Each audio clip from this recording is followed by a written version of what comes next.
las mascarillas que tirando, cogiendo. Es lo que hay, tenemos que adaptarnos, ¿no? Tenemos que gestionar. No nos queda otra, ¿no? Tenemos que aprender a gestionar la realidad tal y como nos viene, ¿no? Y precisamente de algo así parecido vamos a hablar hoy, ¿no? Vamos a hablar de la gestión, del liderazgo con uno mismo, un tema muy importante y también muy desconocido porque vamos a abordarlo desde el ámbito en que yo trabajo, que es el psicoanálisis. Yo soy Laura López, soy psicóloga y psicoanalista en formación continua por la Escuela Grupo Cero. Y para traeros un poco algunos apuntes de cosas que he estado leyendo para acercarme a vosotros de una manera coloquial y también teórica, estuve leyendo una obra de Sigmund Freud que se llama El malestar de la cultura y extraje algunas de las frases que me parecieron interesantes para que comencemos a conjugarlas y nos dejemos un poquito llevar. Dice: las personas solemos aplicar cánones falsos en nuestras apreciaciones. Mientras anhela para sí y admira en los demás el poderío, el éxito y la riqueza, menosprecia los valores que la vida le ofrece. Es decir, estamos mirando al otro, el éxito, la riqueza, el poderío, y en cambio, en nosotros menospreciamos los valores que nos da la vida, ¿no? Si yo os preguntara si estáis contentos con vuestra vida, ¿no? Porque a veces vemos, todos conocemos, ¿no? Nosotros mismos en algún momento de nuestra vida, puede llegar uno a creer que la vida del otro es mejor, que me he equivocado con la vida que he generado, ¿no? Claro, también aprender a gestionar la vida es aceptar la vida que uno ha generado. Porque claro, realmente tenemos que tener en cuenta que la vida que uno produce ya corresponde a un deseo que uno ha puesto en juego ahí. Si uno está descontento, pues habrá que ver, porque claro,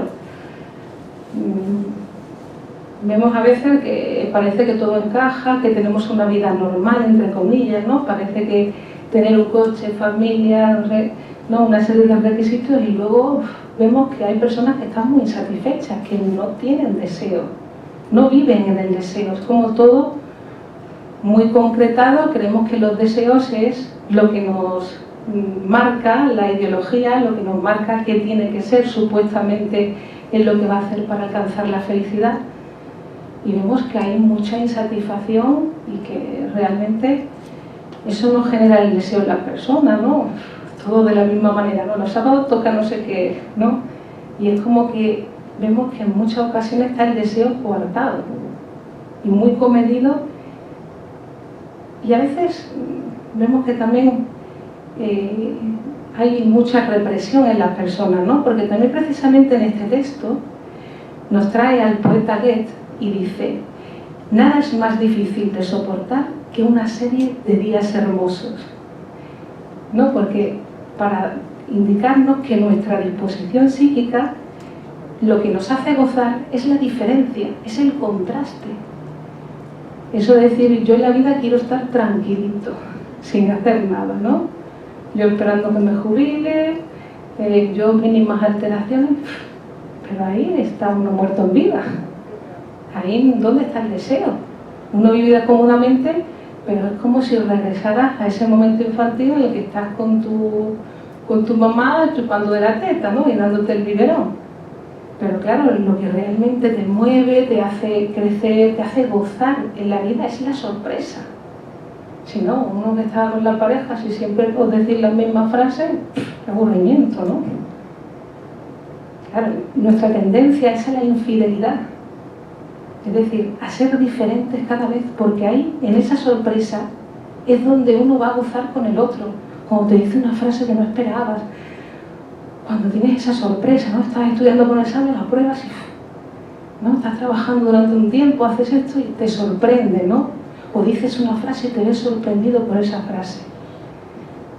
Pero uno de los grandes males de las personas es ese querer controlar lo que de mí desconozco y lo que puedo llegar a ser. Hay miedo a encontrarnos con nosotros mismos y con nuestros deseos. Pues claro, si preguntáramos, también el texto este indicaba, ¿no?, que qué era la felicidad. ¿Qué es la felicidad? ¿No? Y hablaba de que había una parte en la que era evitar el dolor y otra es alcanzar el placer, ¿no? Pero claro, pues, también a veces nos quedamos en un placer muy inmediato, ¿no?, como muy hedonista, como que lo quiero todo ya, esto lo hago porque me gusta, ¿no? Cuando realmente, pues la frase anterior hemos dicho que gozamos por el contraste, por la acumulación de tensión, y porque alcanzo una meta mayor, ahí gozo más, ¿no? Pero si no, estamos más en el plano animal, ¿no?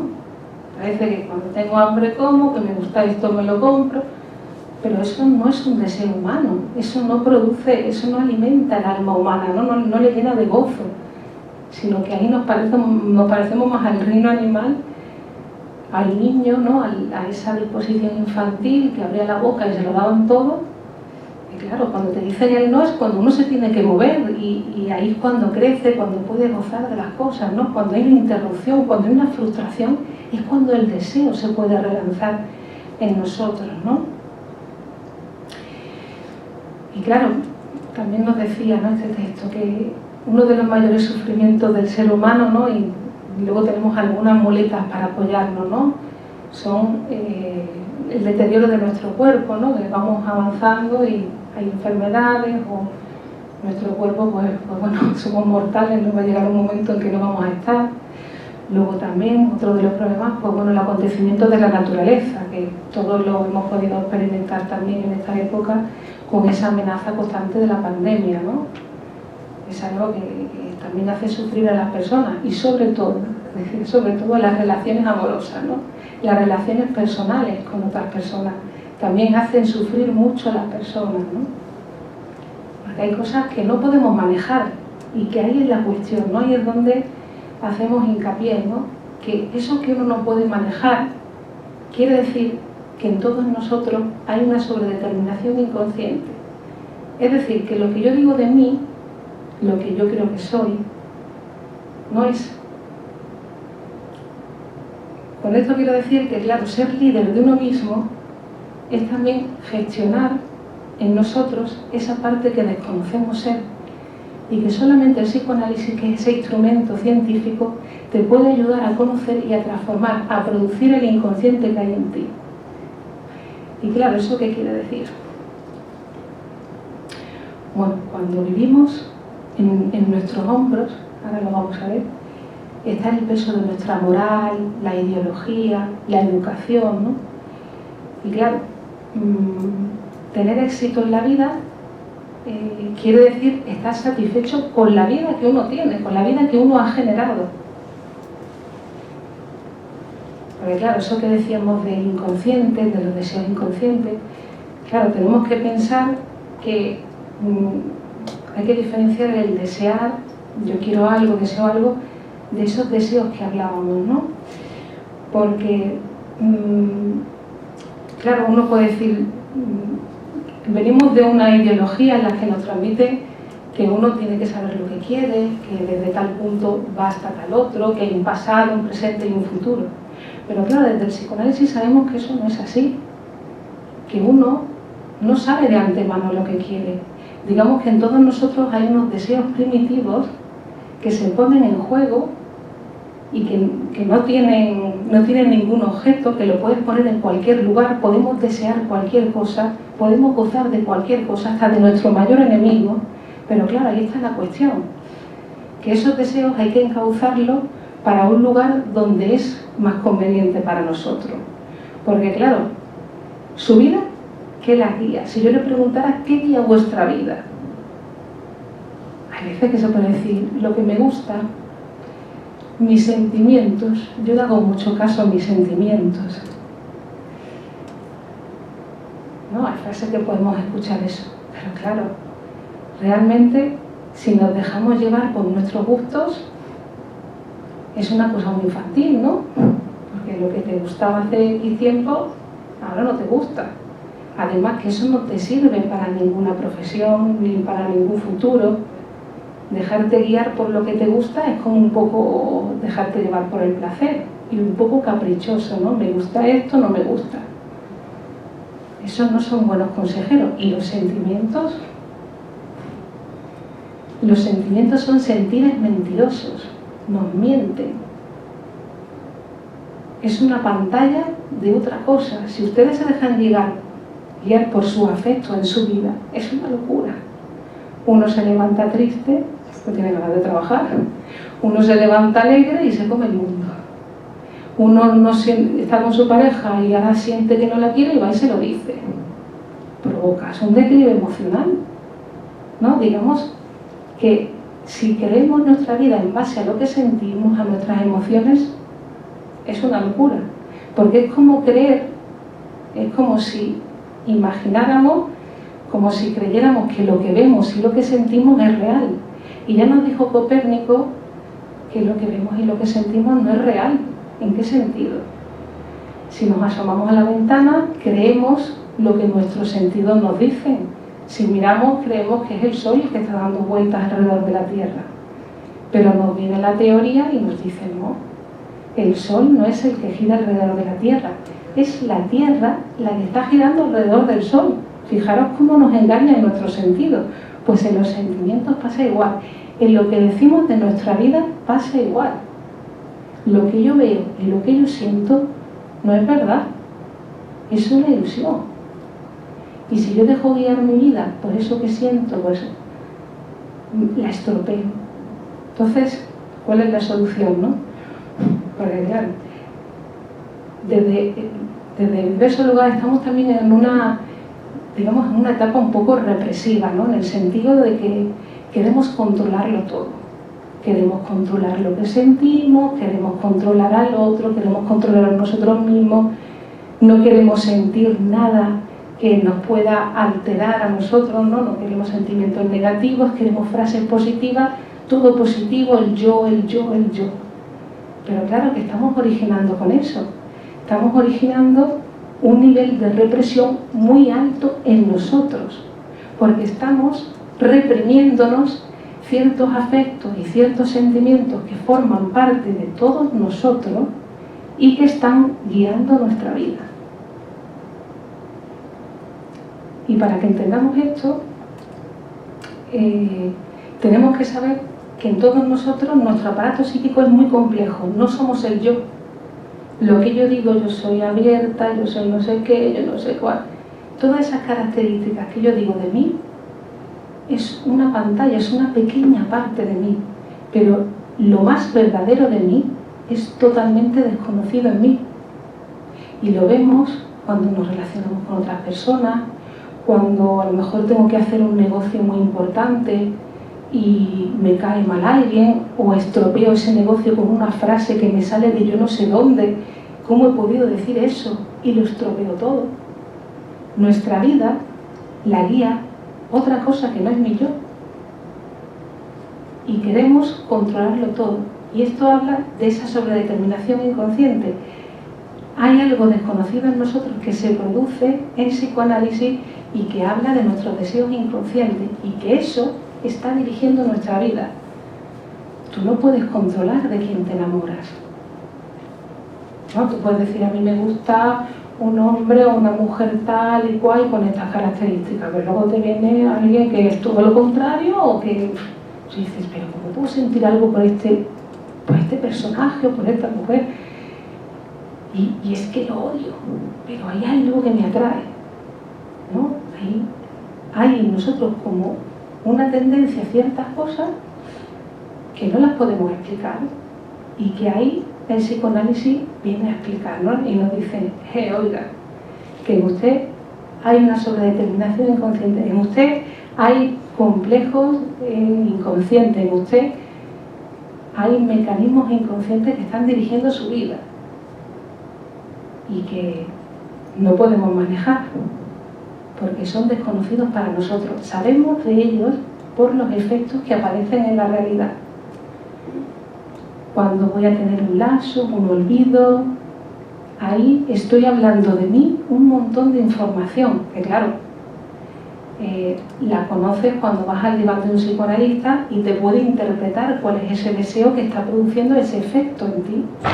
tienes una cita muy importante ese día y ahí se te olvida, ¿no? En esa gestión del liderazgo. Gestión del liderazgo quiere decir liderar todo eso que hay en mí.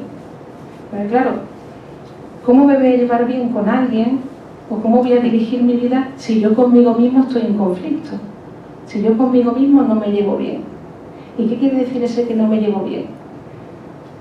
Pues lo explico. Porque cuando somos pequeños nacemos vacíos. Es decir, tenemos posibilidad humana, pero a través de las relaciones que tenemos con nuestros progenitores, ahí se va generando en nosotros eso que llamamos personalidad, ¿no? Que quiere decir, en psicoanálisis no hablamos de personalidad, sino que hablamos de modalidades, de posiciones psíquicas ante nuestros deseos, ante la vida, ante las relaciones, ¿no? Entonces, ¿qué ocurre en ese crecimiento afectivo? Pues ahí nos vamos identificando con los padres y ahí ¿qué ocurre? En ese crecimiento afectivo llega un momento en que nos tenemos que dividir. Nuestra mente, digamos, que se divide. ¿Por qué? Porque el niño tiene toda la afectividad a flor de piel. El niño, si tuviera la fuerza de un mayor, mataría al padre, a la madre, se iría con la madre, ¿no? Tiene toda esa afectividad, la envidia, los celos, la hostilidad, todo eso se va generando, ahí es un caldero de pulsiones, el ello, son todas esas pasiones primitivas que nunca van a desaparecer, nunca jamás van a desaparecer esas pasiones primitivas de nosotros. ¿Qué ocurre? Que el ser humano no renuncia jamás a algo que le ha proporcionado placer. ¿Y cómo hacemos eso? Simplemente se hace que nuestro aparato psíquico se divide y eso es como que si se relegara a lo inconsciente. Eso es nuestros deseos inconscientes, el motor de nuestros deseos y que tiene que ver con todos esos deseos primitivos pero que están latentes en nosotros.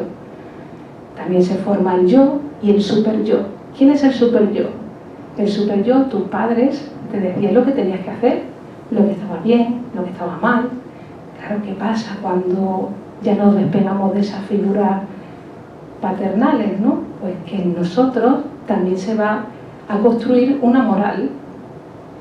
Y claro, ahora en nosotros mismos, sin que lo sepamos, se forja una batalla constante entre mi yo, que es el que va a decidir, el que tiene las experiencias de la realidad, el que se va a adaptar a la realidad, y tiene que luchar entre lo que le dice la moral, que es ese policía interior, y los deseos, esos primitivos que están ahí. Entonces, ¿qué pasa? Si yo no me llevo bien con eso de mí, si hay en mí deseos que yo reprimo, que yo no acepto, que yo no permito, claro, eso me va a producir esa energía, va a salir de otras maneras, va a salir en forma de síntomas, también puede salir en forma de lapsus, olvidos, ¿no? Porque ahí estoy hablando de algo de mí que no tolero, que nos pasa a todos, ¿no? Todos tenemos olvidos, lapsus, porque hay una complejidad en mí que yo no puedo manejar. Entonces a veces es eso, uno quiere controlar tanto lo que es y se reprime, porque no nos conocemos, somos unos grandes desconocidos. Y el éxito, o digamos el que a uno le vaya mejor en la vida, o le vaya peor, tiene que ver con cómo manejamos todo eso de nosotros que desconocemos y que tiene que ver con nuestro inconsciente. ¿Vale? Entonces,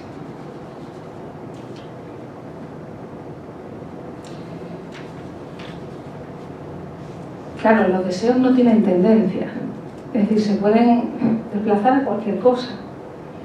Entonces, muchas veces lo que es importante es poner el deseo en juego.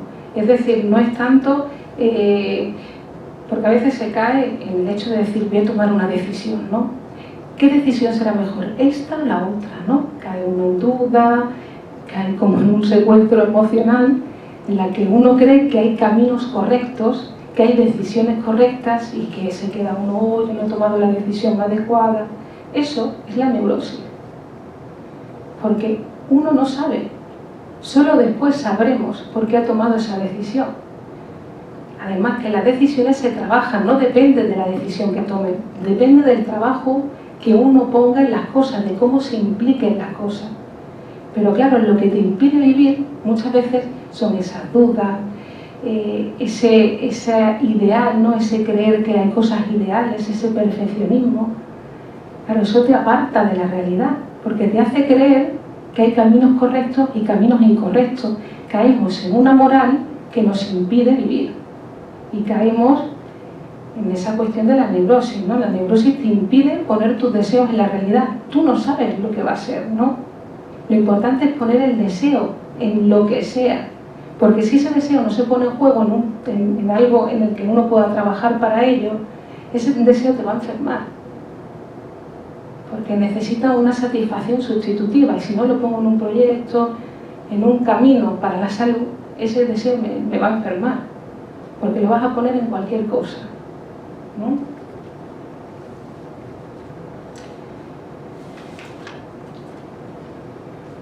Claro, hay personas que creen que hay un camino correcto, ponen excusas para todo, ¿no? O alguna vez nosotros en un momento determinado de nuestra vida, ¿no? O incluso a veces uno echa balones fuera. Uno siempre dice que es el otro el que es el responsable de lo que a mí me ha pasado en mi vida, y claro, el psicoanálisis te ayuda a encauzar esos deseos primitivos, a ponerlos en una dirección adecuada para no tener que utilizar la enfermedad para hablar de ciertas cosas, y también hacerte sujeto agente de tu vida, porque la vida que uno genera ya forma parte de una elección inconsciente en mí. Porque el hecho de que yo me enamoro de una persona o de otra, yo digamos que me acerque a una persona y no a otra, no depende de mi yo, sino dependen de esos deseos inconscientes. Es decir, en muchas ocasiones le ha pasado que ha conocido a alguien y sin hablar, sin mediar palabras, dice, uff, qué mal me cae fatal, no puedo soportar. Y claro, dice, ¿por qué si no lo conozco de nada? Hay algo que es que no lo puedo soportar, lo rechazo, ¿no? Y luego a lo mejor al tiempo, pues, a establecer una relación con esa persona, y ahí dice, uy, qué equivocada estaba. Oye, pero mira que gente competente, ¿no? O al contrario, ¿no? Uno recibe un impacto con el otro de mirada y dice, uff, esta persona me encanta. ¿Y eso cómo lo explicamos? Eso tiene que ver con el mecanismo de identificación. Es decir, no vemos con los ojos, sino que es nuestra libido, nuestra energía sexual, ¿no? La que enlaza al otro. Yo me voy a fijar rasgos en el otro que me hablen de mí, que tenga que ver con algo que me recuerda a mí, o de mi presente, o de mi pasado, o de algo que yo admiro y que me gustaría llegar a ser. Ese es el primer impacto de mirada. Fijaros cómo nos engañamos, porque vamos a ver una parte parcial de la realidad, lo que tiene que ver conmigo, o también algo que me recuerda a algún aspecto de mi familia, de mi madre, de mi padre, de ese padre protector, de esa madre nutriz. Ese es el primer impacto de mirada. Jugamos en nuestra vida con las identificaciones. Entonces, si hablamos de liderazgo de tu vida y si podemos hablar, por ejemplo, de relaciones de trabajo, si nos dejamos llevar por ese impacto de mirada, solamente nos vamos a poder relacionar con ese tipo de personas que a mí me lleguen, me impacten, porque tiene que ver con algo mío y con algo familiar, ¿no? Digamos que ahí vemos que nuestros sentidos nos engañan constantemente, que tiene que ver con esa sobredeterminación inconsciente, ¿no? Con eso que yo rodeo del otro y que no me doy cuenta y que no hablo de algo que yo pueda explicar racionalmente. Y aunque yo de X razones, esas no son. Esa mirada, digamos que tiene que ver con nuestros deseos inconscientes, que son los que dirigen y los que sobredeterminan nuestra vida. Claro, la ciencia nos permite manejarnos de otra manera, ¿no? Porque claro, de lo que se trata también es de construir nuestro ser social, porque como antes habíamos dicho que el niño tiene toda su sentimentalismo a flor de piel, ¿no? Coge esa rabieta, vemos que en nuestra actualidad a veces vemos que se actúa como si fuera un niño, ¿no? Está delante del jefe y tiene una rabieta como si fuera un niño de 5 años frente a su papá con 30 años, ¿no? Digamos que esa afectividad en estado primitivo también está en nosotros. Y que, claro, si uno no se psicoanaliza, puede pasar que en determinadas escenas de su vida vaya guiado por eso precisamente, ¿no? Por los celos, por la envidia, por la hostilidad al otro, ¿no? Son esos, digamos, afectos los que van comandando tu vida. Y claro, ¿qué pasa también con la represión? Esto es muy interesante porque en muchas ocasiones hay deseos en nosotros que no toleramos. Pensamientos, deseos que no toleramos. ¿Y qué pasa cuando uno no tolera algo? Que fuertemente lo rechaza. Imaginaos, uno está frente a una persona que está haciendo un negocio y tiene un deseo hacia esa persona que está prohibida, que supuestamente no debería porque o es el jefe o es el marido de un compañero, no sé. Pues en nosotros mismos, por eso decía esa batalla que lidiamos constantemente, que depende de cómo nosotros nos toleremos a nosotros mismos y de cómo lidiemos con ese ello, yo y el super yo, va a haber una vocecita que va a ser tu moral, que te va a castigar por desear, porque el ello es pulsión, ¿no? Se va a fijar, el deseo se tiene que manifestar. Entonces, ¿qué ocurre? Que si no toleramos esos deseos en nosotros, esto pasa de manera inconsciente, uno no sabe de esto solamente por los efectos, ¿no? Cuando uno va al psicoanalista, ahí se empieza a analizar y da cuenta que esos efectos en su realidad se puede interpretar el deseo de esa persona. Pero supongamos que esa persona estropea un trabajo porque no puede soportar a la persona que tiene delante, ¿no? O por casualidad se le olvida ese día de la agenda o tenía que mandar un documento importante y se le pasa de la cabeza. Claro, si no tenemos incluido el psicoanálisis y lo que nos dice de nosotros, ¿no? Esa inteligencia inconsciente que nos proporciona toda esa complejidad que hay en nosotros, podríamos pensar que está cansado, que ha tenido un mal día, ¿no? Es como si evitáramos esa parte de nosotros que habla muchísimo más, es un elemento que habla muchísimo más de nosotros que cualquier otra cosa que podamos decir. Ese es un elemento principal para poder escuchar al otro, porque ahí está hablando de un deseo que se ha pronunciado en esa situación, ¿no? Y claro, no es para que interpretemos así de manera silvestre a la gente, ¿no? Sino que eso se produce en el diván de un psicoanalista, porque así no sabemos qué quiere decir esa acción, pero ha estropeado un negocio. Y claro, no es que se te haya olvidado, que torpe, tendré Alzheimer, ¿no? Como muchas veces se está escuchando, ¿no? Que parece que los fallos de memoria ahora son Alzheimer. No podemos catalogar todo en el mismo saco. Los fallos de memoria también tienen que ver con el inconsciente. Uno no olvida cualquier cosa, olvida algo que está implicado en su deseo, pero ahí es como un pequeño síntoma cotidiano de que hay algo en ti que no toleras, que no aceptas, que rechazas y que continuamente se va a ir ramificando en tu vida. Igual que estropeas ese negocio, otro día te va a pasar otra cosa, porque eso está ahí. Es tu manera de reaccionar ante tus deseos, tu manera de reaccionar ante algo que es intolerable para ti y de lo que estás huyendo. Pero de uno mismo no se puede huir. Aparecen efectos en tu realidad, aparece una clase de vida y no otra. Porque uno puede vivir según también las palabras que pueda pronunciar, según cómo se lleve con uno mismo. Y llevarse con uno mismo es también lidiar con esos sistemas que hay en nosotros y que tienen que ver con ese caldero de pulsiones, con nuestro yo, que tiene que regir entre ese super yo, ese policía, esa moral, ¿no? Por eso en muchas ocasiones dicen que la moral mata más que la droga, ¿no? En el sentido de que personas muy moralistas, muy cuadriculadas, ¿no? De que roza incluso la obsesión, es eso, es una cuestión de castigarse constantemente por algo, ni siquiera por hechos que uno haya hecho en la realidad, sino simplemente por desear o fantasear algo, que ni siquiera aparece en la conciencia, que lo vemos por los efectos que hay en la realidad, que tal vez puede ser una necesidad de castigo, que a uno le vaya mal siempre algo, que tropiece, ¿no? Que en su vida haya una serie de desgracias, ¿no? En todo lo que nos pasa estamos implicados.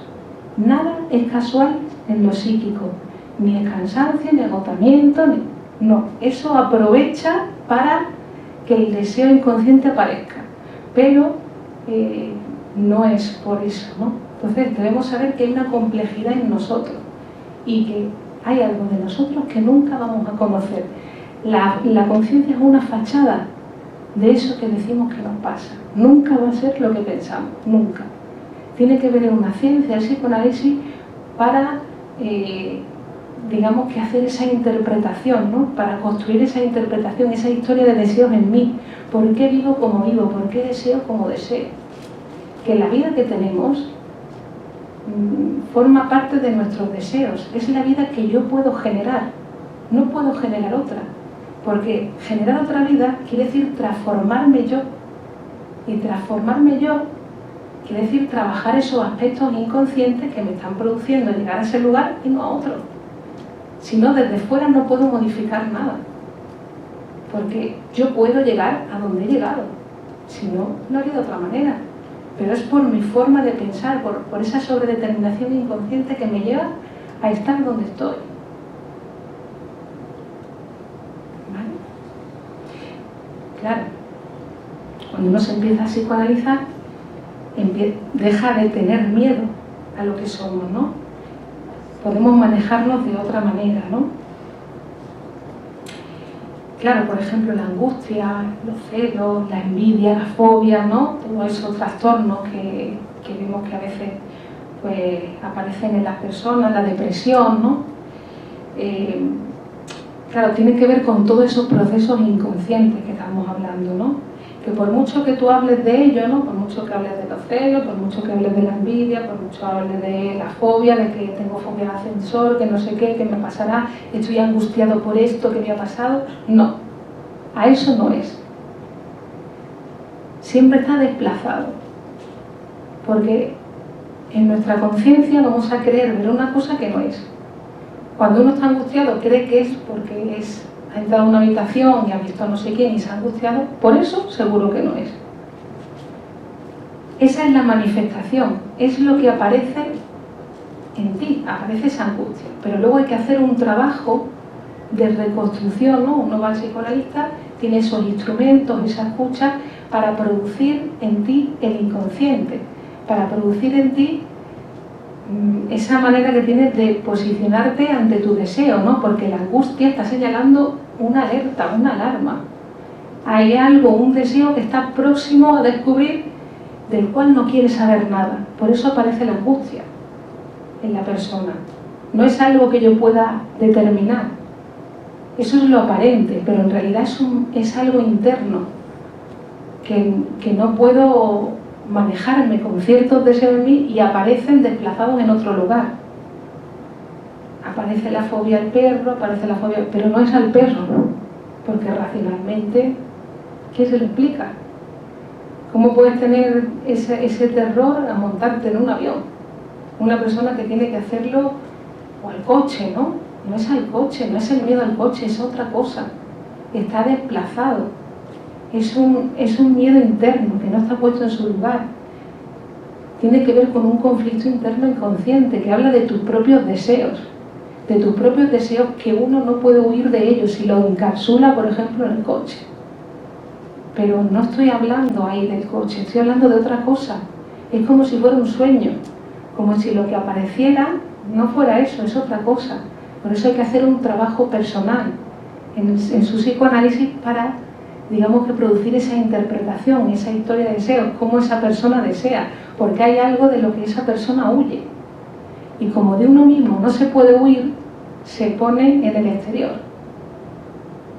Que somos muy complejos, ¿no? Que a veces queremos simplificar la mente, ¿no? Queremos quedarnos en las teorías del yo, queremos controlar nuestras emociones, nuestros sentimientos, y lo que hacemos es reprimirnos mucho más. Porque no toleramos eso que de mí no me gusta. Eso que de mí habla de mi celo, de mi envidia, de mi hostilidad, de todo eso que yo quiero negar de mí porque yo quiero ser muy buena. Pero que eso genera en mí depende del grado de tolerancia que tenga conmigo mismo, me puede generar síntomas en mi realidad.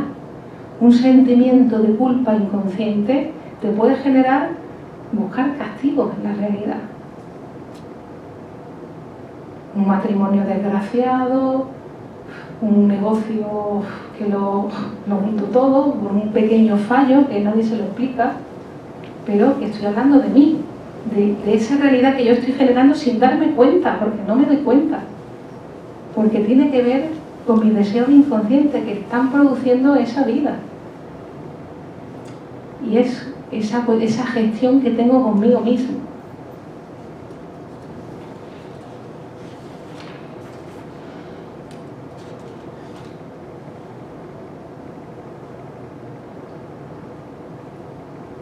Claro, porque desde que nacemos nos estamos vinculando a otras personas, ¿no? Y forjamos nuestra propia modalidad de cómo me apropio de las cosas, cómo me las rechazo, cómo me apropio de una persona, de otra, ¿no? Ahí vamos viendo esa modalidad. Lo que ocurre es que en muchas ocasiones, en nuestra actualidad, podemos estar reaccionando con esos modos infantiles de reaccionar que tuvimos en un momento determinado en nuestra actualidad.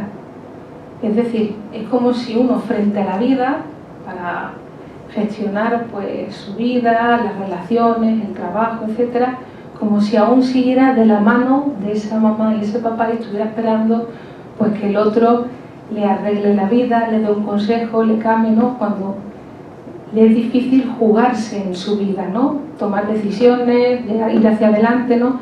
Eso habla muchas veces de cómo uno tiene cierto grado de inmadurez, ¿no? En el que no puede afrontar su día a día porque aún está pegado a esas fijaciones infantiles, ¿no? En las que uno es incapaz de tomar decisiones en su vida, porque aún está pegado o sometido a ese lugar en el que el otro era el que, los progenitores eran los que le salvaban la vida. Y bueno, vemos que incluso la familia española es un poco perversa en ese sentido, ¿no? Porque digamos que los hijos están a edad avanzada, incluso en casa de familiares, ¿no? Como estamos muy pegados a la familia, ¿no? Cuando precisamente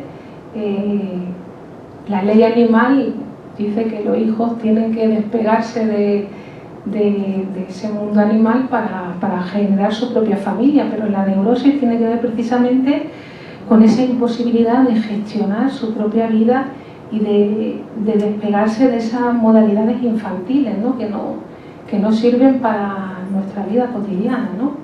Y que a veces vemos que hay una dificultad en avanzar, ¿no?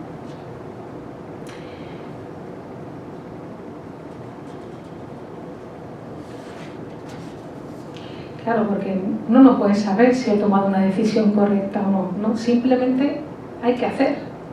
Uno no sabe, hasta después no sabe, nadie sabe, ¿no? Lo importante es generar el hacer, ¿no? Generar ese deseo, poner ese deseo en algún lugar, ¿no?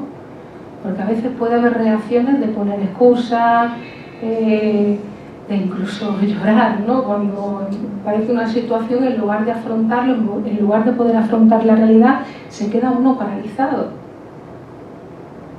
Y claro, eso habla de esta cuestión, ¿no? De la dificultad para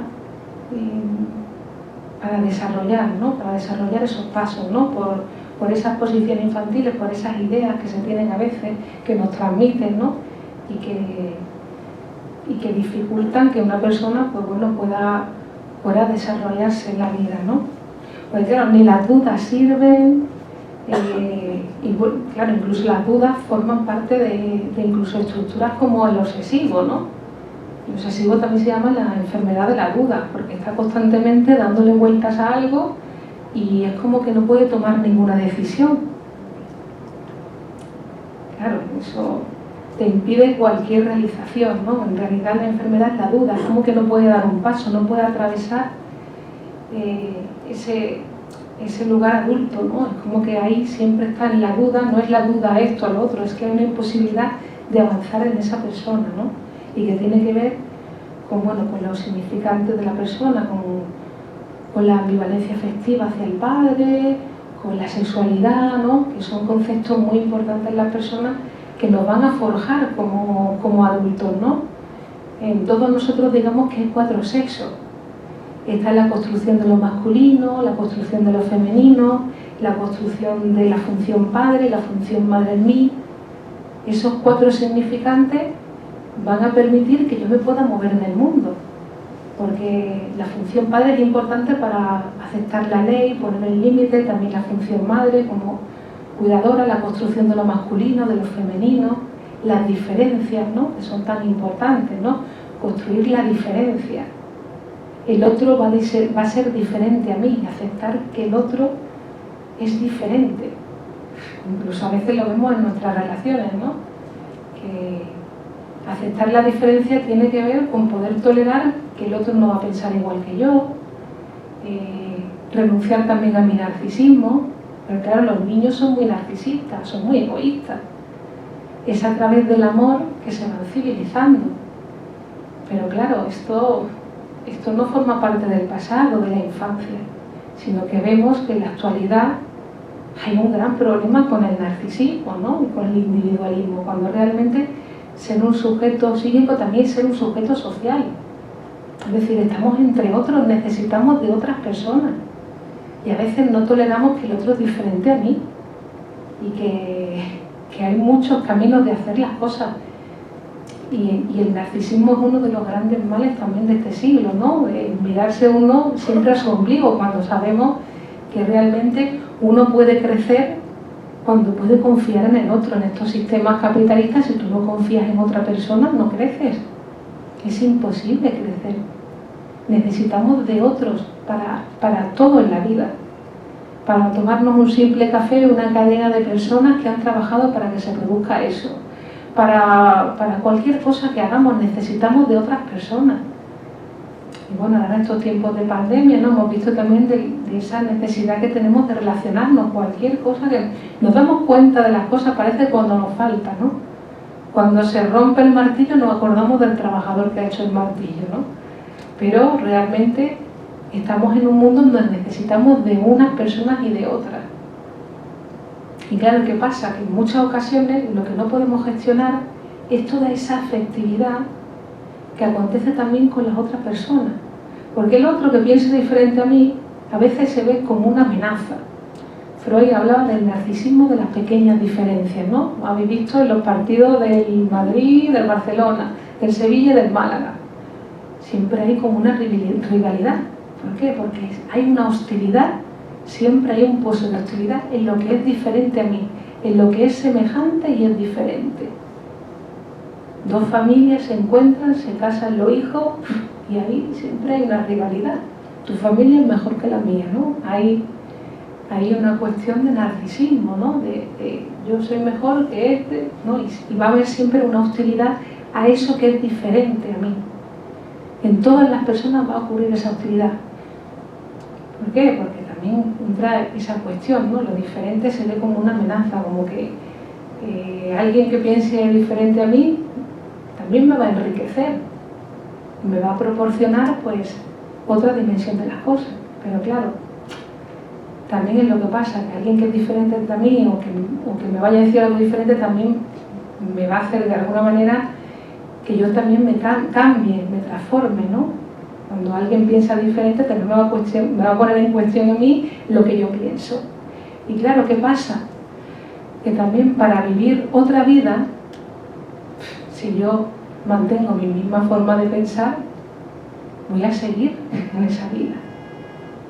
Y claro, muchas veces lo que no nos cuestionamos es cómo es nuestra forma de pensar. Nuestra forma de pensar nos lleva a vivir como vivimos.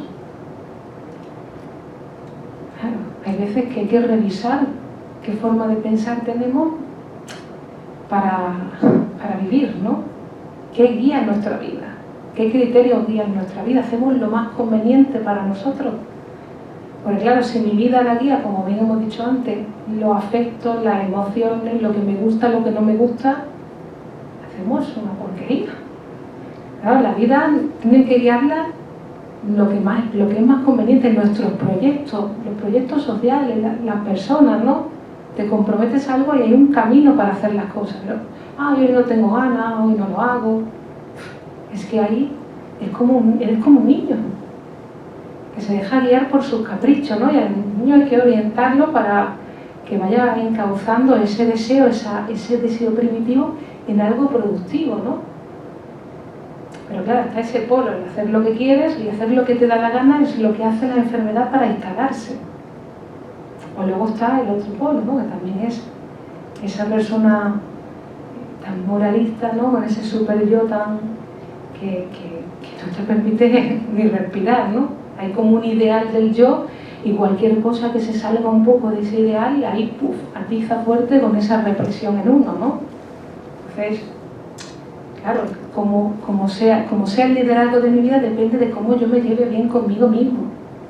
Y conmigo mismo quiere decir con todos estos sistemas que es esa complejidad que nos trae la ciencia, ¿no? Y que nos dice que no somos yo, no somos conciencia, sino que en mí hay una sobredeterminación inconsciente que está guiando mi vida, que está guiando mis elecciones, que está guiando lo que yo no soy, ¿no?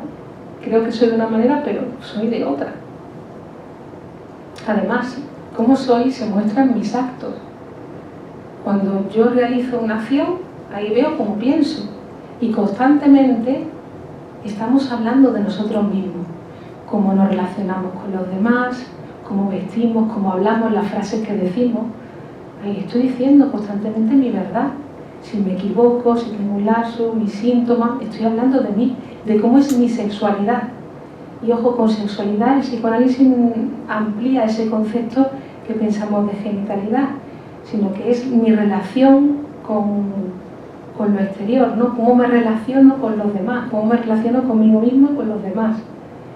Cómo pongo en juego mi deseo, si acepto la ley, cómo me relaciono en mi vida laboral, en mi vida personal, ¿no? Cómo despliego mi deseo, cómo pongo en juego si pinto, escribo, ¿no? Cómo pongo en juego mi deseo, o si me quedo inhibido, pensando, ¿no? Y claro, el mayor problema de la persona es que no ponen en juego ese deseo. Y ese deseo, si no se utiliza, se queda anclado en la enfermedad, ¿no? Y eso es lo que produce las inhibiciones en las personas, ¿no? Es no poner ese deseo en juego porque tememos a nuestro propio deseo, ¿no?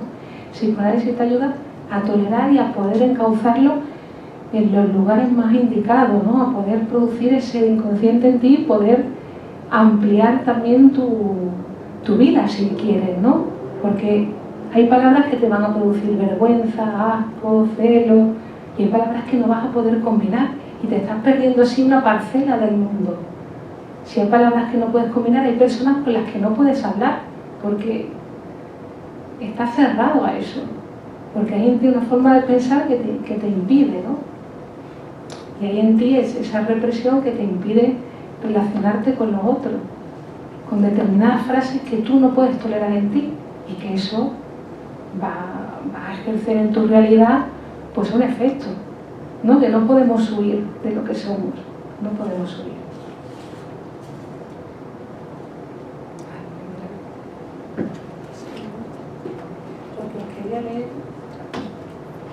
Os quería leer me parece importante también que intervengáis vosotros. Os quería leer un poema, un fragmento de un poema de Miguel Óscar Menasa muy interesante acerca de adaptarse, ¿no? Y dice así, para que ahora podamos, si queréis hacer alguna pregunta o hablar. Dice: adaptarse siempre es rechazar un sentido del humano. Lo que se adapta pierde estilo, no solo muere, tampoco deja descendencia. Si la vida ha de venir, que acontezca sublime, fuera de todo registro. Vivir, aunque nuestro destino tenga la crueldad de las repeticiones, vivir, porque vivir será lo diferente.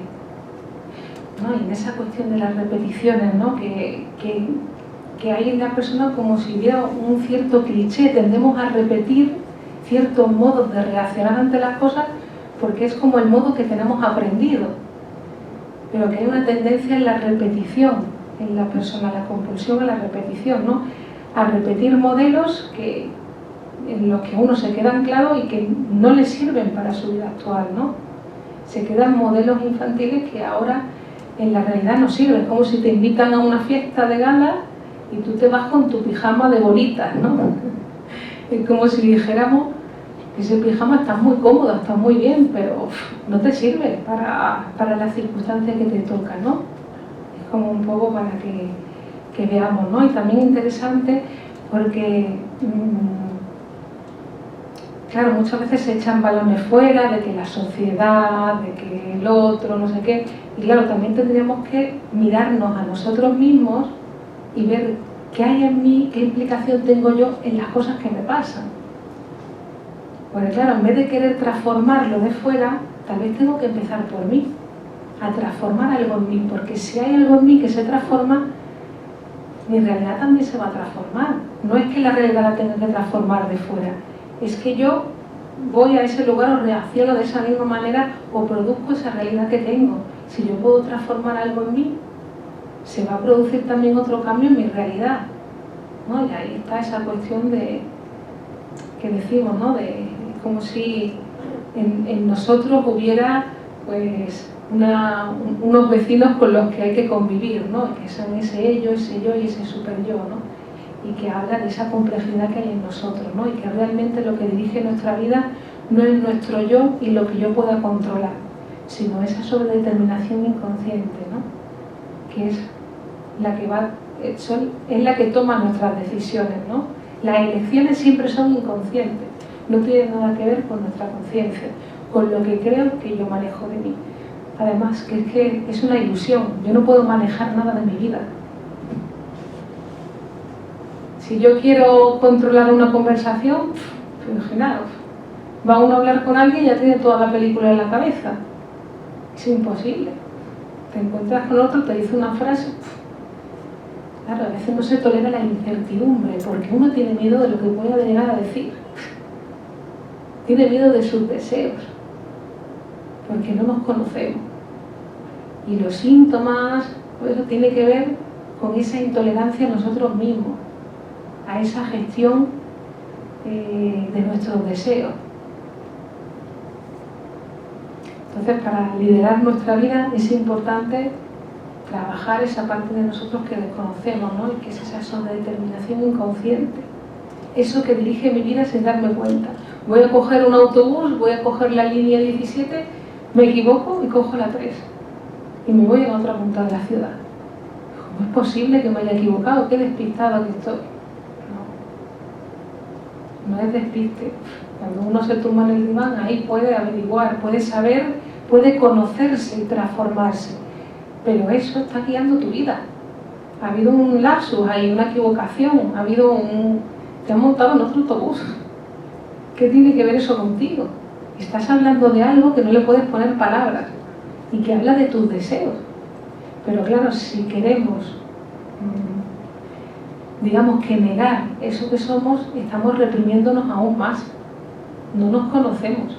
Y eso está guiando tu vida, eso que uno está reprimiendo está guiando tu vida, está produciendo cada vez más efecto en tu realidad. Entonces no podemos negar que eso forma parte de una elección inconsciente. Me monté en ese autobús, no sé por qué, ya la persona se tumba en el diván, habla, y lo que nos importa es el discurso del paciente, no lo que le pasó. No nos vamos a ir a la realidad a investigar o al hecho en concreto, nos importa lo que diga de. Porque ahí, en eso lo que diga ahí, vamos a escuchar esos elementos inconscientes que van a poder generar la realidad psíquica de esa persona. Porque una cosa es lo que aparente vemos y otra cosa es mi realidad psíquica, que va a generar la vida que uno tiene, ¿no? Y que ahí, a ver qué significa eso, ¿no? Ya en esa asociación libre con el psicoanalista se va a poner en juego toda esa producción del inconsciente, ¿no? Digamos que el psicoanalista es como si fuera un laboratorio, ¿no? Ahí esa persona va a hablar de todos sus deseos inconscientes, va a producirse los deseos inconscientes de esa persona.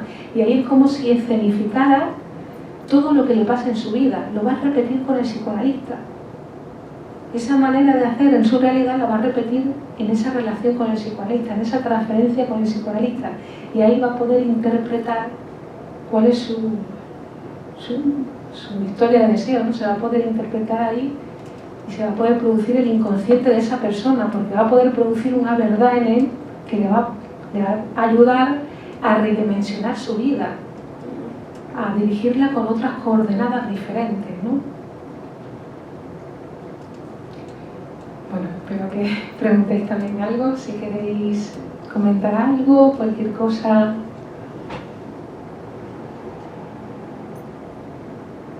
Sí. El psicoanalista es un intérprete de tu inconsciente. Uy, perdón, ahí es que llevaba el micrófono, sí. El psicoanalista es un intérprete de tu subconsciente y te va a decir lo que tu consciente te quiere decir.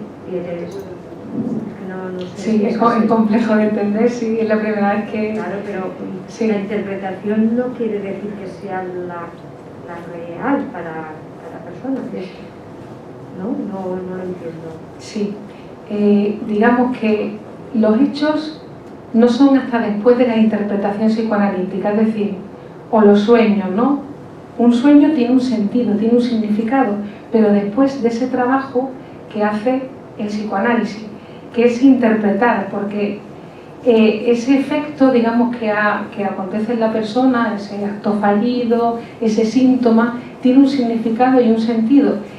Y ese sentido, digamos que el psicoanalista interpreta, produce ese inconsciente de esa persona. Pero, claro, el inconsciente no es algo que se vuelve consciente y yo lo sé. El inconsciente es un concepto teórico, que es como si pensáramos en el número 4. Uno no se puede ir a pasear al número 4 ni traer el número 4. Es un concepto teórico que va a hablar de esos deseos inconscientes que están produciendo esos efectos en mi realidad. Esos síntomas, esos lapsos, esos olvidos, esos sueños, hablan de esos deseos inconscientes que se transforman, se disfrazan porque hay un trabajo psíquico en nosotros, que son los mecanismos del lenguaje, y que a través de esa teoría el psicoanalista puede escuchar. El psicoanalista lo que le interesa es producir el inconsciente de esa persona, esas interpretaciones. No va a escuchar la vida de la persona, no le interesa la vida de la persona, le interesan esos elementos inconscientes que le van a llevar a producir, a interpretar el inconsciente de esa persona, que es lo que está generando en su vida, que igual puede haber una sintomatología tal, que en lugar de poder resolver las cosas de manera simbólica a través de la palabra, produzca un síntoma en su cuerpo, una parálisis, una fobia. Ahí estoy hablando de una complejidad de deseos inconscientes ahí, de una complejidad en la que hay conflictos que aparecen disfrazados en forma de síntomas, lapsus, etc. Y que eso está generando tu vida, ¿no? Entonces el psicoanalista lo que hace es, a través de la técnica, la asociación libre, que es que el paciente va a hablar, en su discurso va a decir todo lo que se le ocurra, sin censurarse, porque ahí va a poder cometer un lapsus, o vas a escuchar una palabra que repite, un olvido. Ahí es donde uno se mete ahí para producir eso. Ahí está, son unas ramificaciones de lo que realmente le pasa a la persona. Ahí es donde lo va a poder escuchar y producir eso de la persona. Entonces utiliza la asociación libre, el método es la interpretación-construcción, porque es una construcción de esa interpretación de ese deseo inconsciente, y bueno, transferencia, que digamos que es como ese concepto teórico que también nos habla de ese campo en el que se va a producir, con esa relación con el psicoanalista, se va a producir ahí todo lo que le pasa en su realidad, es como si lo va a repetir ahí en ese escenario. ¿Vale? Es algo complejo de entender, que para reducirlo en una frase es difícil, ¿no? Por eso estos encuentros, para que nos podamos ir aproximando a lo que el psicoanálisis nos trae, ¿no? Porque nos trae también algo completamente nuevo y diferente a lo que es una ciencia muy joven, tiene unos 100 y pico años, ¿no? En el 1900 se escribió la interpretación de los sueños, que ahí es donde comienza el psicoanálisis, porque Freud empezó a descubrir con sus pacientes, él era neurólogo, era racionalista, ¿no? Claro, hay un pensamiento que partimos de racionalismo, ¿no? Que decía yo pienso, luego existo, ¿no? Que es la lógica y la razón. Y el psicoanálisis te dice que no, que nuestra mente no funciona por la razón y la lógica. Y eso todos lo podemos saber. No, hay cosas que nos pasan que no las podemos explicar por el razonamiento, la lógica. y que tiene que ver con esa cuestión inconsciente. Y nos decía que eso, que nuestra mente se rige por una lógica inconsciente. Hay mecanismos en nosotros pero que son inconscientes. Y él empezó a descubrir, tratando a sus pacientes histéricas, la fobia, las obsesiones, que tenían un significado. La psiquiatría antes te decía que estabas loco. Había enfermedades, las obsesiones, había mucha gente que las ingresaban en los psiquiátricos porque era la locura. Loco decían a lo que no se entendía. Y el psicoanálisis vino a abrirnos un campo de salud impresionante, porque te habla de que tanto los sanos como enfermos tienen los mismos mecanismos psíquicos. Es el mismo mecanismo psíquico la producción de un delirio que de un sueño, que de una obra de arte. Es la misma combinación. O sea, son diferentes combinaciones, es cuestión de cantidad, pero los mecanismos son los mismos. Entonces, como que te abre un campo al concepto de salud. Porque las obsesiones tienen un significado, tienen un sentido.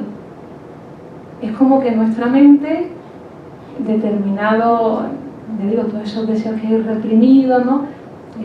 Esa sobredeterminación inconsciente, digamos que transforma, disfraza, ¿no? Y aparece los rituales de lavarse la mano, por ejemplo, ponerse y quitarse el calcetín, frases repetitivas, pero eso es un desplazamiento, tiene un significado que por la interpretación psicoanalítica, digamos que se desabrocha o se produce el inconsciente de esa persona y no necesita de la enfermedad para hablar de esos complejos inconscientes, ¿no? De esa complejidad inconsciente en la persona, de esos conflictos psíquicos que tienen que ver con su sexualidad, con la relación, con la ambivalencia con la ley del padre, ¿no? Todo eso se va a escenificar en síntomas que son súper simbólicos además, ¿no? Eso de lavarse las manos ya lo utilizaban los poetas, porque Shakespeare, por ejemplo, en Lady Macbeth hablaba de que el personaje se lavaba las manos como quitándose una culpa moral. Entonces, como elementos como la culpa, la moral, ¿no? Están en juego en los síntomas. Y ahí Freud pudo decir, por eso escribió la interpretación de los sueños, no para interpretar ningún sueño, sino porque él vio que sus pacientes le traían sueños y que los sueños hablaban del inconsciente de esa persona. También todo ese significado que tenían los síntomas, ¿no? Traían los sueños. Y él escribió la interpretación de los sueños para generalizar lo que estaba descubriendo con sus pacientes, para hacer una teoría científica que hablaba de cómo funciona nuestro aparato psíquico. Claro, es que nos da las claves, ¿no? Por así decirlo, nos dice cómo funciona nuestra mente. Por eso psicoanalizarse no es para gente enferma, es para quien se quiera psicoanalizar, porque te abre el mundo, te pone el deseo fuera de ti, fuera de las inhibiciones, haces muchísimas cosas, te liberas, tu energía la pones en el mundo, te abres un campo enorme, porque si antes no podías combinar ciertas palabras, había cosas en ti que no podías, te abres el mundo, porque ya esa energía la tienes disponible para ponerla en juego. Y ya hemos visto que los deseos inconscientes no tienen objeto, pueden desear cualquier cosa, pero claro, si pones esos deseos en un lugar productivo, no es lo mismo estar con una persona que te hace mal que estar por producir eso en un amor que te va a producir otra cosa, ¿no? Se puede poner en cualquier lugar y va a depender de ese conflicto que hay en nosotros mismos. Si hay en mí sentimiento de culpa, a veces estar con una persona que te maltrata, que te trata mal, no es la otra persona, soy yo he elegido a esa persona. A lo mejor estoy hablando de una culpa inconsciente que hay en mí que busca castigo en el otro y me sirvo de esa persona para calmar ese deseo inconsciente, esa culpa que hay en mí, ¿no? Por eso digo que el psicoanálisis te hace dueño y partícipe de tu vida. Ya no es alguien de fuera que te hace no sé qué, no. ¿Qué deseo hay en mí que se está satisfaciendo ahí? Que no es algo que yo sepa, que es algo inconsciente, ¿no? Y por eso hay cosas que no nos podemos explicar y que vemos en televisión todos los días y que no nos lo podemos explicar. ¿Cómo es posible que una persona se le olvide un niño en el coche? ¿Cómo es posible que alguien asesine? No, son cosas que son inexplicables desde la razón, pero que desde la lógica inconsciente sí tienen explicación y que hablan de toda esa complejidad humana que hay en nosotros. y que a veces uno rechaza y que no queremos saber de ella, ¿no? Por eso es importante eso, saber que el psicoanálisis nos abre otro campo diferente y nos ayuda a ver la vida de manera diferente, ¿no? A tolerarnos, a poder poner esa energía disponible fuera de nosotros, ¿no? Y es un campo a la salud, a la creación, ¿no? A también hacernos sujetos humanos, ¿no? Con un amor hacia el otro, ¿no? Porque si vamos como el niño, como el primitivo, así está el mundo. Hace falta mucho psicoanálisis entre la pandemia que ha puesto en juego los problemas de salud mental que ya existían y que ha sido ya la gotita que ha colmado el vaso y que hay muchas personas que están mal en ese sentido, y luego también los gobiernos, ¿no? Aquí hacen guerra, pues, ¿no? Hablan de su narcisismo, claro, ¿dónde está el amor, no? Es que claro, ¿no? Y la locura, ¿no? Claro, un poco de psicoanálisis para hacernos más civilizados, que no lideren las pasiones infantiles, esa es la sexualidad infantil reprimida, ¿no? Todas esas pasiones a flor de piel. Hay que civilizarlas. Los niños, al hacerse adultos, bueno, luego ya digo que luego en la realidad psíquica que cada uno esté, ¿no? Tienen que renunciar a su egoísmo, a los celos, ¿no? Y si lo vemos cuando se van educando los niños, niña, tu hermanito no comparte, ¿no? Luego es un goce tener compañeros de viaje, pero hay quien no puede tener compañeros porque no tolera que tu hermanito quiere seguir siendo hijo único. No tolera que el compañero de trabajo haga las cosas mejor que él. Prima su envidia, ¿no? Pero eso que vemos en ejemplos muy toscos, también hay que pensar en cada uno de nosotros. Eso está. De repente no hago algo, no puedo, no sé qué, y a lo mejor estoy hablando de una envidia en mí, porque si yo crezco, otras personas se van a beneficiar y todos nuestros actos tienen dedicatoria. Y hay cosas de mí que yo no quiero saber, ¿no? Y que nos ponemos en la casualidad o no nos conocemos, ¿no? Y que todo lo que hacemos en nuestra vida tiene dedicatoria. Entonces hay aspectos de nosotros que son muy desconocidos y que a veces nos ponemos zancadillas porque estamos hablando de otras cosas, ¿no? Del masoquismo que hay en mí, los celos, la envidia, ¿no? Los celos son infantiles, o estoy hablando de un deseo que hay en mí y no lo puedo reconocer y lo proyecto en la otra persona, ¿no? Digamos que nada es lo que parece. Como quedamos con la imagen, lo del sol, que tú miras el sol y te crees que es el sol y que está girando, pues con nuestra mente pasa igual. Lo que tú crees que ves, tú dices, son celos. En realidad estoy hablando de mis deseos que no puedo aceptar. Mis deseos de infidelidad. Me pongo celoso, paranoico, porque estoy hablando de mí, no del otro.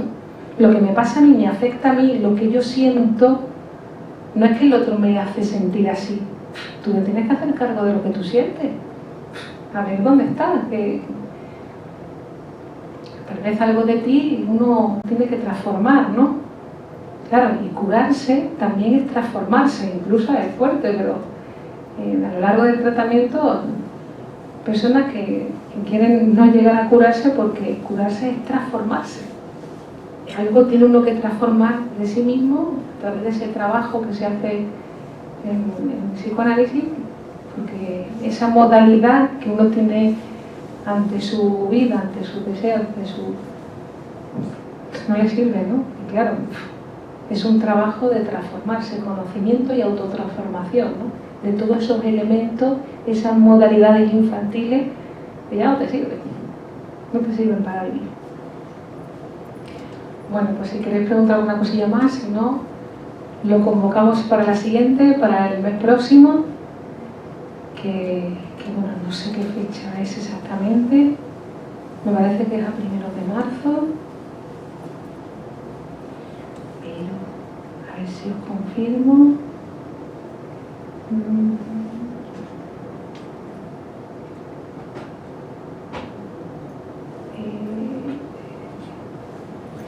No sé, me parece que no lo encuentro, no lo he notado, es que lapsus. Eso es para que estéis atentos. Podéis, bueno, Isabel, si queréis os mandará la convocatoria, si queréis anotar, si no también podéis mirarlo en mi página web, www.laurelopezgarcia.com. Y nada, cualquier cosa, pues gracias por venir y nos vemos la próxima. Muchas gracias.